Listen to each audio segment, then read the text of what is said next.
11 de septiembre de 2001. 4 aeronaves cambian el rostro de Estados Unidos y del mundo, por siempre. 19 hombres armados con cuchillos y trinchetas asestan un golpe aterrador contra la mayor superpotencia del planeta. Ahora los investigadores deberán descubrir cómo el sistema de seguridad multibillonario de los militares estadounidenses, de inteligencia y de las autoridades de aviación pudo ser burlado por completo por una conspiración sencilla que explotó deficiencias fatales en sus defensas. Los desastres no suceden por casualidad. Son provocados por una cadena de eventos críticos. Desentraña esas decisiones fatales en segundos catastróficos.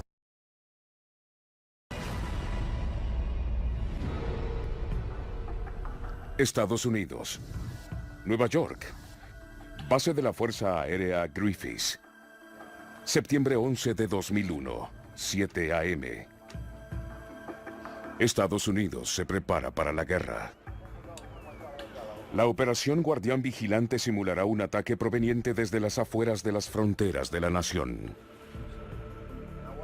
Ejecutamos ejercicios periódicos de defensa aérea. Pueden llamarlos juegos de guerra si lo desean. El coronel de la Fuerza Aérea Bob Maher se encuentra a cargo del sector de defensa noreste. Él es responsable por 2,5 millones de kilómetros cuadrados de espacio aéreo que cubren a Washington D.C. y Nueva York en el este e incluyen a Chicago hasta la mitad del país. Practicamos todos nuestros procedimientos por si alguna vez nos enfrascamos en una guerra. Obviamente estaremos muy bien preparados. Maher no sabe qué sucederá durante el ejercicio de este día. Su equipo deberá estar listo para cualquier amenaza imaginable que llegue desde afuera de los Estados Unidos. A 400 kilómetros de distancia, 5 pasajeros se aproximan a los controles del aeropuerto Logan en Boston. Se registran para el vuelo 11 de American Airlines con destino a Los Ángeles. Una selección automatizada elige a 3 de los hombres para un registro de seguridad adicional, pero los 5 hombres pasan por los controles sin incidentes. El vuelo 11 de American Airlines será uno de los más de 5,000 vuelos comerciales en los cielos en la próxima hora. El hombre a cargo de monitorear todos ellos es Ben Sliney. Él trabajó en control de tráfico aéreo durante 30 años, pero este será su primer día como gerente nacional de operaciones para la Administración Federal de Aviación. Me pusieron a cargo del espacio aéreo de la nación. Me sentía muy bien durante mi primer día en ese puesto. 7:59 a.m. El vuelo 11 de American Airlines se eleva hacia los cielos de Boston. Su ruta con destino a Los Ángeles lo llevará rumbo al oeste. A la atención de la cabina de la clase económica se encuentra la asistente de vuelo número 3, Betty Ong. Con el vuelo con solo la mitad de pasajeros posibles a bordo, el viaje debía ser bastante relajado.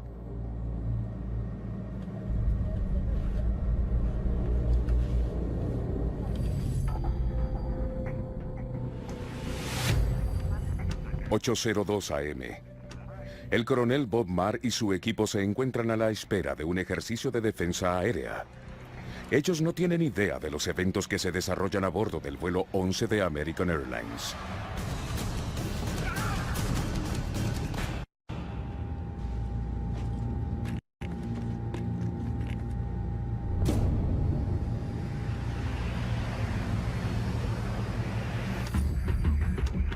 ...15 minutos después del despegue. American 11 Boston, este es Boston. ¿Pueden escucharme? El control de tráfico aéreo de Boston pierde el contacto por radio con el vuelo. American 11 Boston, este es Boston. ¿Pueden escucharme? A pesar de intentos múltiples por contactar a la tripulación durante 10 minutos, no recibe respuesta alguna. Con miles de vuelos en los cielos cada día, esto no es un evento común. A las 8:24, el control de tráfico aéreo sobreescucha un anuncio efectuado desde la cabina del piloto. Tenemos algunos aviones. Manténganse en silencio y estarán bien. Regresamos al aeropuerto. El mensaje está dirigido a los pasajeros y es inmediatamente interpretado como sospechoso por un controlador de tráfico aéreo en Boston. American 11. 828. El reporte llega a Ben Sliney. Nuestra experiencia con un secuestro es que usualmente termina bien. Yo no me encontraba tan preocupado por el hecho de que sucediera un secuestro. 8:34 AM. A bordo, Betty Ong, desesperada, logró hacer contacto con la aerolínea. Llamó a la central de reservaciones en Raleigh, Carolina del Norte. Mi nombre es Betty Ong. Soy la asistente número 3 del vuelo 11. Creo que hemos sido secuestrados. ¿Puede alguien entrar a la cabina de mando? No, la cabina no responde el teléfono y la puerta está cerrada. No sabemos quién se encuentra dentro. Nuestra asistente de vuelo número 1 fue apuñalada. La número 5 fue apuñalada. 8:35. El avión no responde a los controladores aéreos. Y durante los últimos minutos desvió su ruta y vuela en dirección hacia Nueva York. En el Centro de Control de Tráfico Aéreo de Long Island, Dave Bottiglia se encuentra a cargo del sector 42 del espacio aéreo de Nueva York. Me dije, este será un día grandioso. El sector 42 no está muy ocupado en días con buen tiempo. Tan pronto tomé asiento, el centro de Boston llamó y dijeron, este es American 11, allí va. Vigílenlo. Ellos piensan que fueron secuestrados. Pero los secuestradores apagaron el transpondedor de la aeronave, lo que significa que Bottiglia no conoce su velocidad y altitud. Solo recibe la señal del radar primario. Lo rastreamos. Iba en dirección a Kennedy. Sabíamos que salió de su curso y esa es toda la información de la que disponíamos. 8:38 AM. Desconcertado por el silencio radial, otro controlador llama al sector noreste de defensa aérea militar. ¿Hizo algún requerimiento por asistencia militar? Sí, solicitamos asistencia de los F-15. ¿Sí? ¿Solicitó el despegue de los F-15? Sí, los F-15 desde Otis. La petición es tan poco común que llega hasta el coronel Marr. Los militares piensan que podría tratarse de un escenario del entrenamiento que esperaban. Es un evento único que un controlador aéreo civil solicite asistencia militar. Ellos normalmente deben pasar a través de las líneas de comando de la Administración Federal de Aviación. La solicitud de ayuda de un controlador de tráfico aéreo podría ser algo fuera de lo común, pero Marr la toma con seriedad extrema. Tomamos acción inmediata y colocamos a los aviones de combate en alerta en la base aérea Otis de la Guardia Nacional.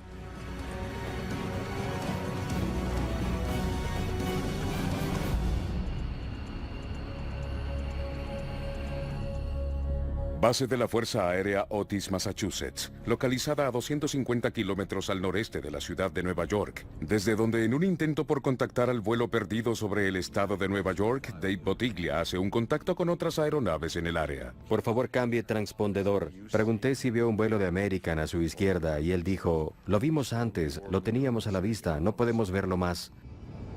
El último avistamiento del vuelo 11 de American Airlines fue reportado justo al norte de Manhattan, ciudad de Nueva York. 8:43 AM. A bordo de American 11, la asistente de vuelo Betty Ong hace su mejor esfuerzo por informar a las personas en tierra lo que sucede a bordo de la aeronave. No puedo entrar a la cabina. ¿Se encuentra alguien allí? Aquí estamos, claro que sí. Usted hace un gran trabajo. Mantenga la calma. ¿De acuerdo, Betty? De acuerdo. ¿Qué sucede ahí, cariño? La aeronave vuela erráticamente de nuevo. Vuela muy erráticamente.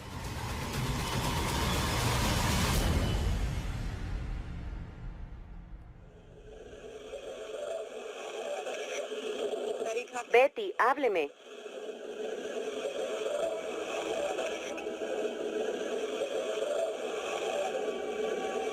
Betty, ¿se encuentra allí?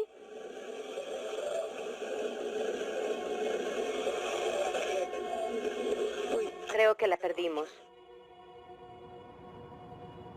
8:46 AM. El vuelo 11 de American Airlines se estrella contra la torre norte del Centro de Comercio Mundial y golpea el edificio entre los pisos 93 y 99. 8:50. 4 minutos después del impacto. En el centro de comando de la Administración Federal de Aviación, Ben Slaney ignora aún lo sucedido en Nueva York. Uno de los enlaces militares me informó que CNN reportó que un avión pequeño se había estrellado contra el Centro de Comercio Mundial. Sí, señor. ¿Podría mostrarme eso en la pantalla? Reporte de último minuto. Observamos una toma en vivo, obviamente muy preocupante. Ese es el Centro de Comercio Mundial. Tenemos reportes. La primera cosa que vi fue un enorme incendio.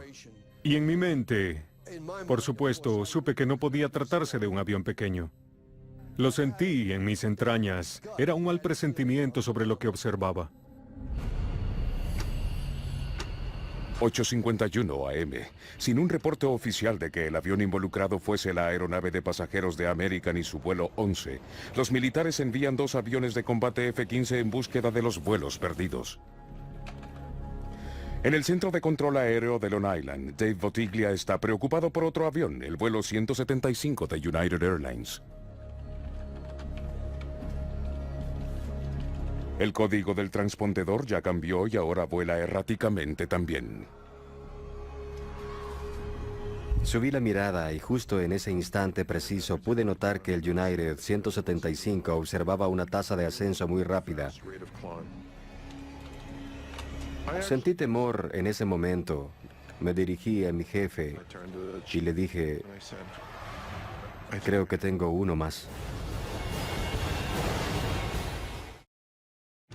9 AM. Los F-15 de la Fuerza Aérea estadounidense se encuentran aún a 100 kilómetros de distancia en su intento por rastrear al American 11. Ahora el United 175 inicia un descenso escalofriante. Lo vimos y alguien allí llevaba el conteo en voz alta. 6,000, 4,000, 2,000, y luego dijeron, golpeó el suelo. Alguien gritó, Dios mío, ese es el Centro de Comercio Mundial.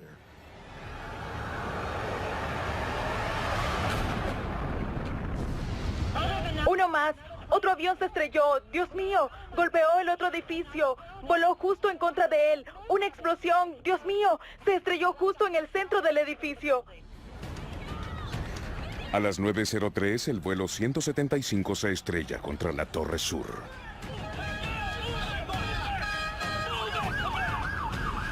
El pánico se apodera del Bajo Manhattan. El coronel Bob Marr se sorprende mucho al ver las noticias por televisión. En ese instante nuestra mentalidad completa cambió. Ahora Nueva York se encontraba bajo ataque.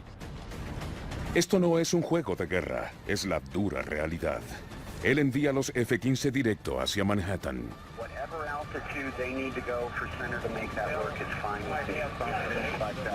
Esa es el área. Quiero que vayan allá y aguarden. 9:04.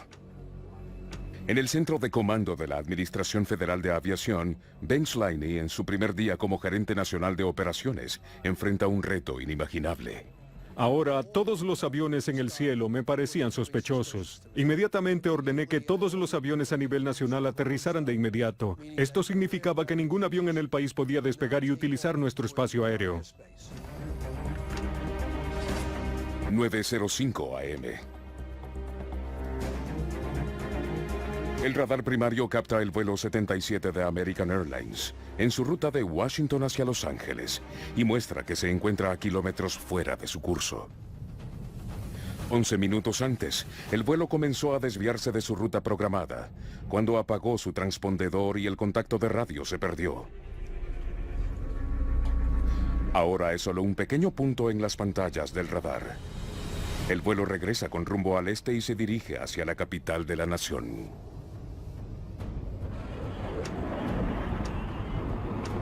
Los aviones de combate F-15 llegan a Manhattan.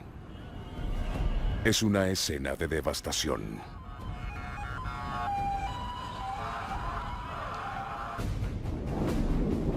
Al mismo tiempo, a 500 kilómetros de distancia en la base Langley de la Fuerza Aérea de Virginia, otros 2 aviones de combate, unos F-16, son enviados a la búsqueda del vuelo 11. A las 9:32, el vuelo 77 de American Airlines aún se dirige al este hacia la capital de la nación. Tuvimos 11 reportes de aviones secuestrados en el área, por lo que intentábamos determinar cuáles eran más creíbles y cuáles no. Fue entonces que decidimos que lo mejor era asumir que quizás Washington D.C. sería un blanco. Únicamente a las 9:36, cuando ya se encontraban a 240 kilómetros de Washington, D.C., los jets son desviados hacia el American 77 y al espacio aéreo de Washington.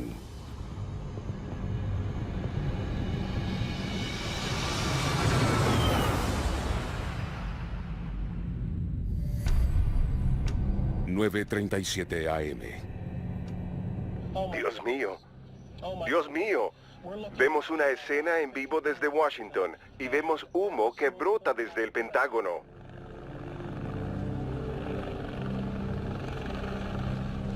Al ver los cuarteles generales de defensa estadounidense en llamas, Ben Sliney toma acción decisiva. 3 eran simplemente demasiados que soportar sin hacer nada al respecto. No podía controlar físicamente las aeronaves, pero ciertamente podía sacar a todos los aviones de los cielos. Soy Ben Sliney, a cargo del control de tráfico aéreo. Fue en ese momento que ordené que todas las aeronaves debieran aterrizar en el aeropuerto más cercano sin importar su destino. Más de 4.000 aeronaves sobre el espacio aéreo estadounidense comienzan a aterrizar. Es una acción sin precedentes. Se me cruzó por la mente que por supuesto podrían despedirme por esa orden, pero en realidad no me preocupé demasiado por eso. Aún durante el aterrizaje de todos los vuelos, a las 9:44 los controladores de tráfico aéreo distinguen un cuarto avión. El vuelo 93 de United, el cual sigue un patrón de vuelo siniestro.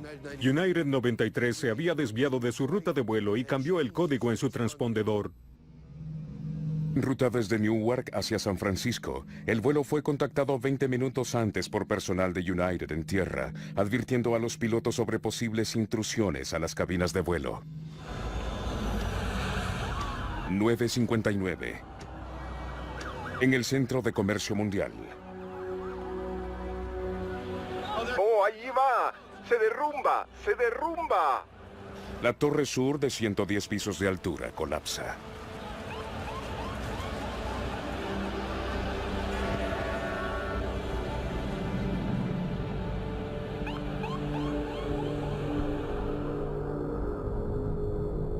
Los controladores de tráfico aéreo se esfuerzan por saber si el vuelo 93 de United fue secuestrado. Incluso en esos momentos finales existía la posibilidad de que se tratase de una falla eléctrica a bordo del United 93 y que la aeronave intentase aterrizar en algún aeropuerto y que no tuviese medio alguno de comunicación. Sliney puede solo rastrear el avión mientras este aparenta dirigirse hacia el área de Washington, D.C.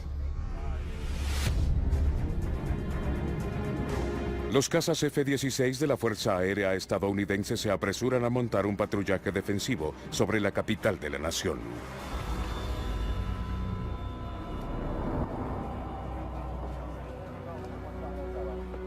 Mientras observábamos al United 93, recibimos un reporte sobre un avión en el área y de una gran columna de humo que salía de la tierra.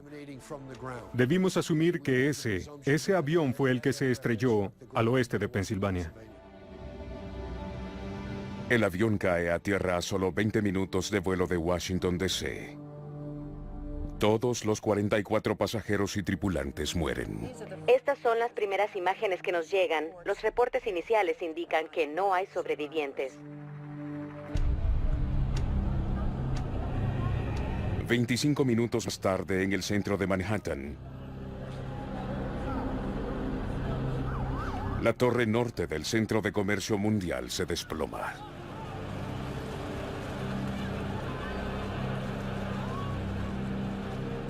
En un espacio de tiempo de solo 102 minutos, los 4 aviones secuestrados cobran la vida de casi 3.000 personas.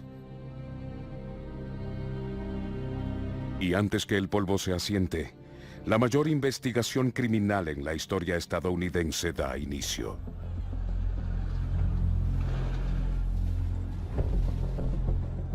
Hay literalmente miles de pistas potenciales que el equipo contraterrorismo del FBI deberá seguir. Pruebas dispersas en los 3 sitios de los accidentes. Pero cuando el primer gran éxito llega, este está lejos de las escenas de devastación. Ken Maxwell es uno de los agentes más experimentados del FBI en Manhattan. Mohamed Atta, quien se encontraba a bordo del vuelo 11 de American, dejó su bolso. No fue algo intencional. Su bolso no logró el vuelo de conexión de Portland, Maine, y ese bolso fue un tesoro de información y pruebas que lo identificaban directamente como uno de los cabecillas. Con el uso de esta información, a un equipo de miles de agentes especiales del FBI le toma únicamente 72 horas colocar las piezas de una red de 19 secuestradores sospechosos, todos ellos con nexos a un enemigo jurado de los Estados Unidos, Al Qaeda, y al líder del grupo, Osama Bin Laden. Pero ¿cómo pudo la red más sofisticada de seguridad del mundo fallar en contrarrestar esta amenaza bien conocida y en prevenir los secuestros y sus trágicas consecuencias?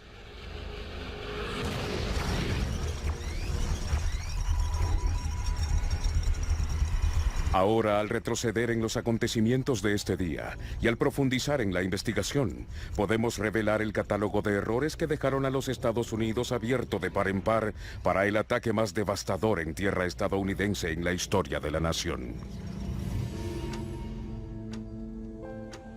A poco más de un año después de los ataques, el presidente George W. Bush crea la Comisión del 9/11.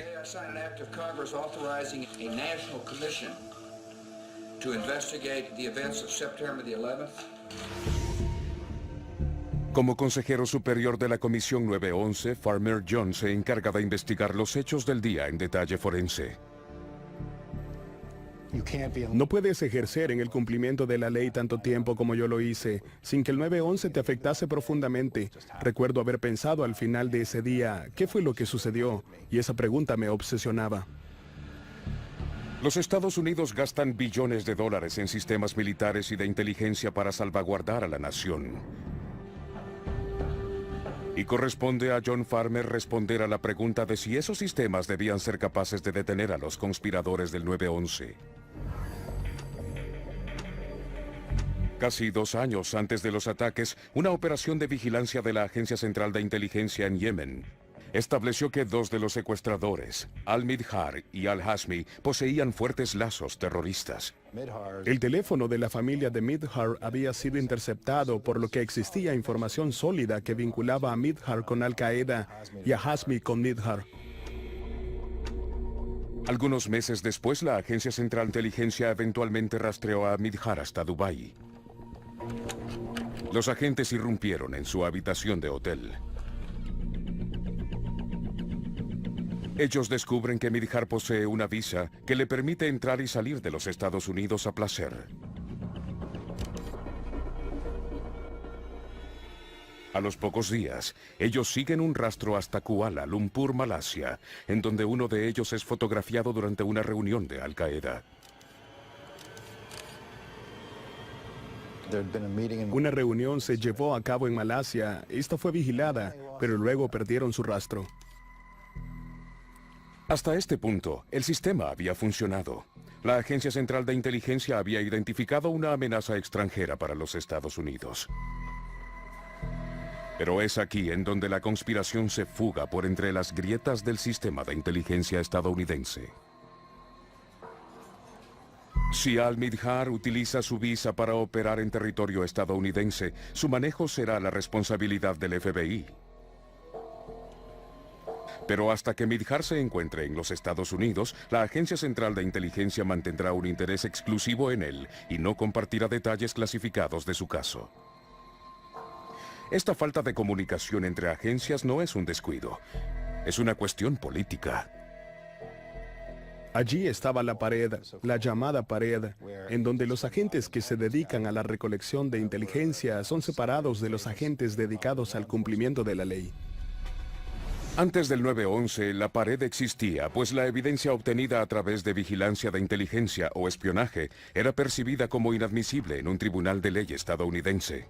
Pero de la forma que realmente funcionó es que la pared se convirtió en excusa para no compartir la información.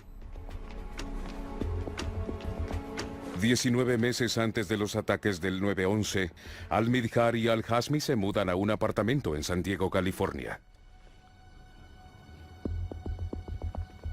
La Agencia Central de Inteligencia sabe que Midhar y Al-Hazmi se encuentran en el país, pero no siguen los movimientos precisos de los hombres. Ese sería un trabajo para el FBI, pero el buró no está enterado que los hombres se encuentran en los Estados Unidos. Durante más de un año, ambos pueden desplazarse sin problemas por el país. Esa es otra falla de la burocracia justo allí. Si las cosas hubiesen funcionado a la perfección, el FBI habría ido tras ellos, pero no sucedió así, y cuando ambos llegaron a los Estados Unidos, lo hicieron sin ser notados. No es la única oportunidad perdida que la comisión descubrió. 3 meses antes de los ataques del 9/11, un momento crítico da lugar durante una reunión convocada con carácter extraordinario entre la Agencia Central de Inteligencia y el FBI, en la que se analizaron ataques terroristas previos. Agentes de la Central de Inteligencia muestran a sus colegas del FBI unas fotografías de las conexiones de Al-Qaeda que incluyen a Al-Midhar. El FBI desea saber más. Debido a la pared, al FBI no se le proporcionaron algunos datos importantes para frustración enorme de sus agentes. A pesar que el personal encargado visualizó la amenaza, los sistemas existentes hicieron casi imposible que la pudiesen combatir con efectividad. Existe un correo electrónico famoso que envió un agente del FBI que decía: en algún momento habrá cadáveres sobre las calles y a nadie le importará la existencia de esta pared. Ellos sabrán que nosotros no hicimos nada al respecto. 14 días para el desastre. Fuentes internas del FBI les avisan sobre la amenaza potencial de un ataque a Al-Qaeda y el FBI lleva a cabo una investigación propia. Supimos que Al-Qaeda planificaba algo y serían operativos conocidos de Al-Qaeda. 2 hombres con nexos conocidos con Al-Qaeda se encuentran en los Estados Unidos, pero la Agencia Central de Inteligencia aún no comparte información sobre ellos. Sin la información adecuada, la cacería del FBI por los hombres es solo uno de los cientos de recursos de investigación y un solo agente ha sido encargado para efectuarla. Al-Midhar y Al-Hazmi no son encontrados. Saber que estas personas residían en los Estados Unidos habría sido de inmenso interés investigativo para el FBI. Septiembre 11 de 2001, a 2 horas del desastre. 5 hombres se registran para el vuelo 11 de American Airlines con destino a Los Ángeles. 3 de ellos son escogidos por el sistema de preselección asistida por computadora o CAPS por sus siglas en inglés. El algoritmo computarizado utiliza factores tales como la edad, nacionalidad y registros de viajes para identificar a individuos de alto riesgo potencial. Si un pasajero era seleccionado por el sistema CAPS para escrutinio, en esos días consistía en un registro más minucioso. Preguntas sobre su itinerario, destino de su viaje y saber qué contenía su equipaje. Ninguno de los secuestradores se encontraba en las listas negras de la Administración Federal de Aviación, lo que les habría prohibido llegar hasta el avión, y varios de los secuestradores logran abordar el mismo mientras en su equipaje o en sus ropas portaban cuchillos o trinchetas. Existían regulaciones sobre la longitud de las hojas. Si esta medía menos de 10 centímetros, no se consideraba una arma peligrosa. Durante los próximos 45 minutos, 14 secuestradores más se registran en otros 3 vuelos en ciudades por todo el noreste estadounidense. 3 más de ellos fueron escogidos por el CAPS y varios de estos secuestradores también portaban trinchetas. Aún así, a todos se les permite abordar sus vuelos. Deben comprender que los procedimientos en vigor entonces no contemplaban que los secuestradores intentarían destruir los aviones. En situaciones previas, los secuestradores habrían capturado a aeronaves comerciales para obtener un poder de negociación, no para misiones suicidas. Nadie está preparado para un ataque mortal desde los cielos. Una vez en el aire, para los secuestradores se trató de una simple cuestión de tomar el control de las aeronaves. 32 minutos antes del primer impacto. Los secuestradores inician su maniobra. Si los secuestradores hubiesen demandado entrar a la cabina de mando, el protocolo vigente indicaba abrir la puerta y permitir su ingreso. La teoría era que no se debía arriesgar la vida de nadie. De nuevo, la teoría no aplicó a misiones suicidas. Los 19 secuestradores toman el control de 4 aeronaves comerciales y las convierten en misiles guiados. Desde este momento no existe nada que compañía aérea alguna o los controladores de tráfico aéreo pudiesen hacer por detenerlos.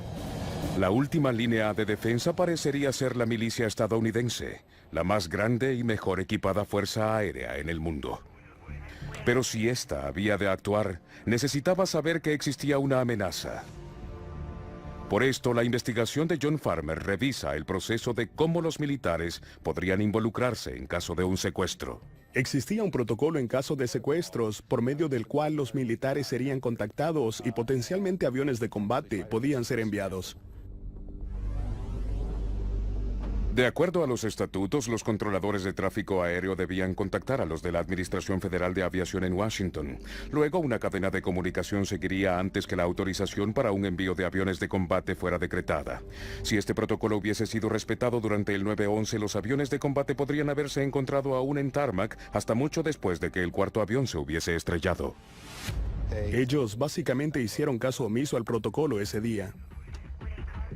9 minutos para el desastre.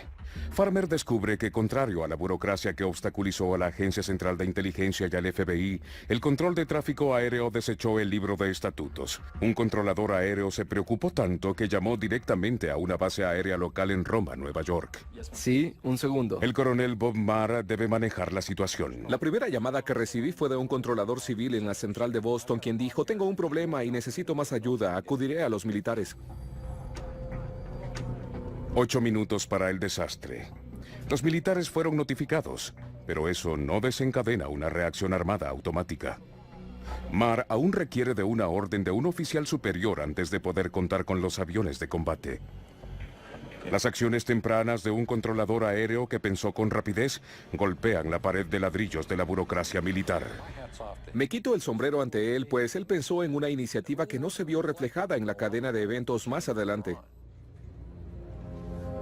Marr aguarda por la autorización.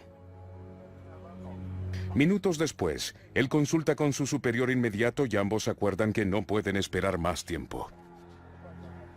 La orden de envío de aviones de combate vino de Nueva York y el comandante en la sala dijo: obtendré la autorización después, debemos hacer esto ahora. Segundos para el desastre. Marr ordena el envío de 2 aviones de combate. Desde el final de la Guerra Fría, la rapidez de la fuerza de respuesta de Estados Unidos ha sido reducida. Únicamente 4 aviones esperan por la orden para defender a la mitad de la costa este de los Estados Unidos. Los más cercanos se encuentran en la base de la Fuerza Aérea Otis en Cabo Cod, Massachusetts, a 250 kilómetros de distancia de la ciudad de Nueva York. Mientras el primer avión comercial impacta contra el Centro de Comercio Mundial, los pilotos militares aún aguardan por la orden de despegue. Los F-15 alzan vuelo desde Otis 7 minutos después del primero de los ataques.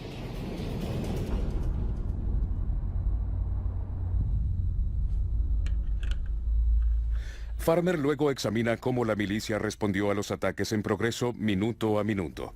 Lo que encuentra es extraordinario.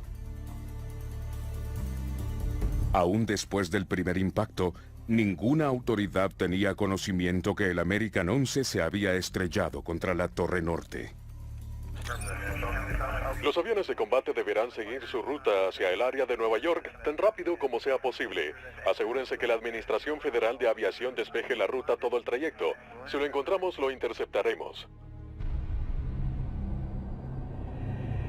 Aun si hubiese estado todavía en el aire, encontrar al American 11 habría sido un problema para los militares.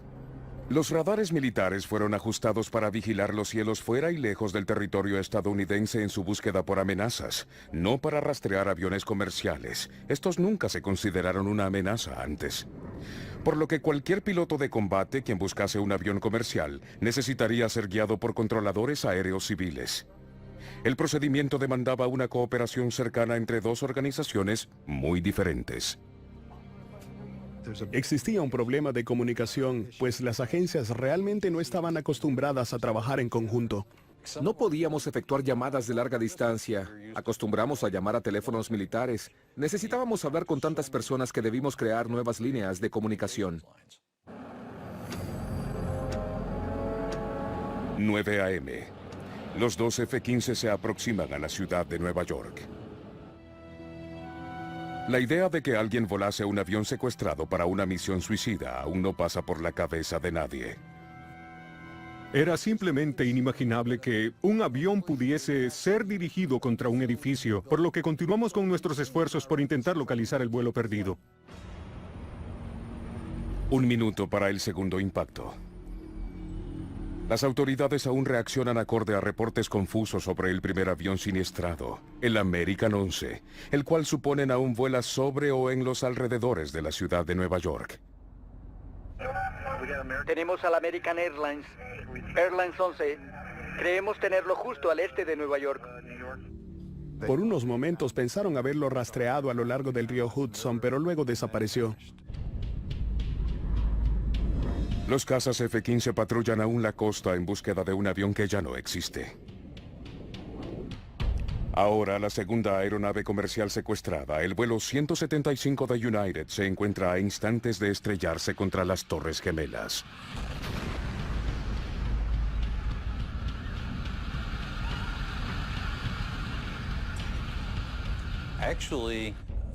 En realidad, no nos dimos cuenta que existía otro problema hasta que pudimos presenciarlo por televisión, aunque no lo crean.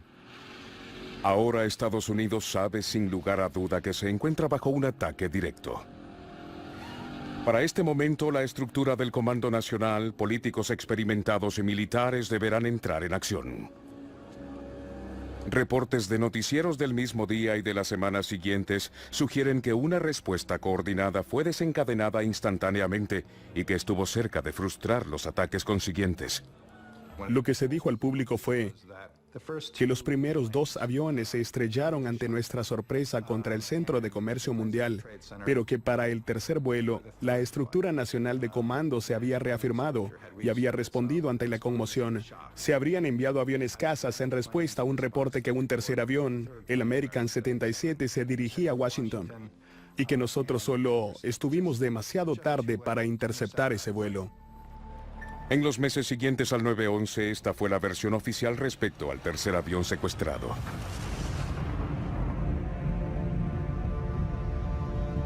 Pero la comisión del 9/11 revela el verdadero rostro de los hechos. Las diferentes estructuras del gobierno comenzaron a hablar entre sí mismas. El presidente inició pláticas con el vicepresidente. Richard Clark, de la Casa Blanca, efectuó una videoconferencia con personas a su nivel en varias agencias. El problema radicaba en que nadie hablaba entre esas diferentes instancias. Sin un liderazgo decisivo por parte de la estructura nacional de comando, las personas en tierra debieron hacer su mejor esfuerzo. Lo que encontramos fue que no hubo reporte alguno a los militares de que el American 77, el tercer avión, hubiese sido secuestrado. El primer reporte fue que un avión había desaparecido y antes de que se estrellara, otro reporte afirmaba que un avión no identificado volaba cerca del Pentágono, pero ningún reporte decía que el American 77 había sido secuestrado. Respecto al vuelo 93 de United, el cuarto avión secuestrado, la versión oficial de que las autoridades tenían todo bajo control es mucho más categórica. Lo tenían en el radar, tenían las autorizaciones para interceptar al avión y para derribarlo. Pero cuando John Farmer revisa las grabaciones militares, una historia muy diferente sale a la luz. La investigación de Farmer descubre que en las esferas más altas de autoridad, nadie en tierra tomaba las decisiones relevantes para lo que acontecía. Desde la perspectiva del centro de comando y la mía, no existía nadie en el país que supiese lo que ocurría. La verdad es que la estructura nacional de comando probó ser irrelevante en ese momento crítico. La verdad espeluznante del 911 es que las únicas personas que hicieron una diferencia fueron aquellos civiles en la línea de fuego. El control del tráfico aéreo y las tripulaciones y pasajeros a bordo de los aviones secuestrados. La última línea de defensa. Ahora podemos revelar la serie crítica de fallas que permitieron que este ataque terrorista sobre suelo estadounidense sucediera. 20 meses para el desastre. 2 presuntos activistas de Al Qaeda se mudan a California. Pero la falta de comunicación entre las agencias de inteligencia significó que el FBI no supo que estos ingresaron al país. 14 días para el desastre. El FBI da inicio a una cacería, pero es un esfuerzo menor y es demasiado tarde. 2 horas para el desastre. En 3 aeropuertos diferentes sobre la costa este de los Estados Unidos, 19 secuestradores se registran para sus vuelos. Algunos son seleccionados para un escrutinio adicional, pero a todos se les permite abordar sus aviones con armas a su disposición inmediata. 32 minutos para el desastre. A bordo del vuelo 11 de American Airlines, los secuestradores utilizan sus armas para tomar control de la aeronave. 9 minutos para el desastre. La única respuesta significativa a los secuestros llega desde un controlador aéreo en Boston, quien inmediatamente sobrepasa los protocolos normales y hace contacto directo con las fuerzas militares. 3 minutos para el desastre. Mientras las autoridades luchan por encontrar al American 11, Betty Ong se esfuerza por proveer información a las personas en tierra, pero su esfuerzo es en vano. Segundos para el desastre. El coronel de la Fuerza Aérea Bob Marr toma el riesgo y envía 2 cazas F-15 desde la base aérea Otis, pero es demasiado tarde. A las 8:46, el vuelo 11 de American Airlines se estrella contra la torre norte del Centro de Comercio Mundial. 17 minutos después, a las 9:03 am, el vuelo 175 impacta contra la torre sur. El vuelo 77 golpea el Pentágono a las 9:37, 51 minutos después del primer impacto.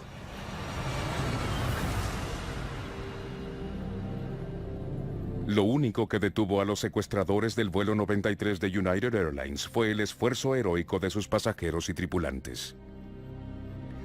Su lucha finalizó cuando el avión finalmente se estrella en un campo a las afueras de Pittsburgh a las 10:03. Las instituciones que debían proteger a los Estados Unidos se vieron incapaces de contrarrestar una amenaza que nunca imaginaron. La información vital no fue compartida entre agencias. Sería casi injusto señalar a un responsable, a una agencia en particular, porque una persona en el FBI supiese algo, otra persona dijo algo más. Pienso que fue una falla del gobierno como un todo. Cada agencia gubernamental luchó aun cuando carecían de la información precisa. No supimos qué era lo que sucedía. Nunca lo supimos, nunca pudimos resolverlo. Y sin una dirección adecuada, los militares no fueron capaces de intervenir. No existía el tiempo suficiente para llevar a cabo lo que debíamos hacer. Los cazas no podrían haber derribado ninguno de los aviones, pues nunca estuvieron a la distancia requerida para disparar. Casi 3.000 personas murieron el 11 de septiembre de 2001. Este ataque relativamente simple frustró todos los sistemas costosos con los que contábamos. Pienso que debido a eso nos sorprendió mucho. Desde la tragedia del 9/11, cada agencia gubernamental relacionada sufrió cambios radicales. Las agencias de inteligencia fueron obligadas a trabajar en una forma cercana y coordinada. La seguridad en los aeropuertos ha sido reforzada. Los radares de operaciones de tráfico aéreo, militares y civiles han sido fusionados y ahora hablan un mismo idioma.